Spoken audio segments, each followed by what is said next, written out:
thought of it as another stop on my path. And there's more. There's always going to be more.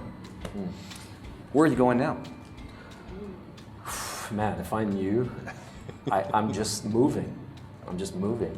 So I'm notorious for testing stuff, coming up with new businesses and whatnot. And I encourage everybody to do that, especially today. It's so easy. It's so easy to start a business. It's so easy. And I've learned a lot from everything that I've been involved with, and I've developed philosophies. And I always tell people, if you're gonna do something, ask yourself, is it simple? Is it cheap? Is it fast? And if it's not cheap, then you need to ask yourself, how do I make it cheap? If it's not fast, how do I make it fast and simple? Because I think there's a lot of trial and error involved in businesses. You shouldn't invest a lot in doing one thing, because you don't know whether you want to do it in the medium to short term, and you don't know whether it's going to work out. So you want to keep it simple, cheap, fast. Test it. Simple, cheap, fast. Okay, you can't use that at home. I've trademarked it. It's in my book. The Hour Who Sold His Range Rover. Simple, cheap, fast. Yeah. Simple, cheap, fast. Yeah. I've got a question here. Can I give you an example of simple, cheap, fast? Yes. With Wild Pita, we had this crazy idea of making this custom-made teppanyaki grill. You've gone to a Japanese restaurant, right? They're like, bah, bah, bah, bah, and so we said, that's what we need to make, and it has to be the best in the world. And we must have spent thousands of dollars, maybe tens of thousands of dollars. Okay, and we got it.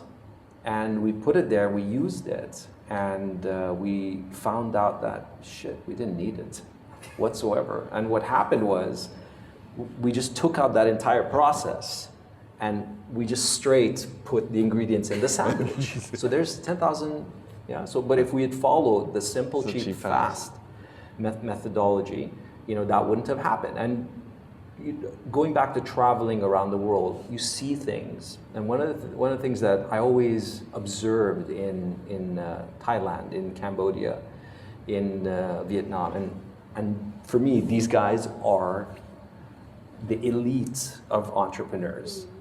It's street food vendors, right? You walk up to them and you just watch them. They have an entire business out of a clay pot. They don't have fancy knives or a chopping board, 100 ingredients, a menu, lights. They have one person, one knife, one spoon, a clay pot, and a wok. They don't even have fuel. They have wood.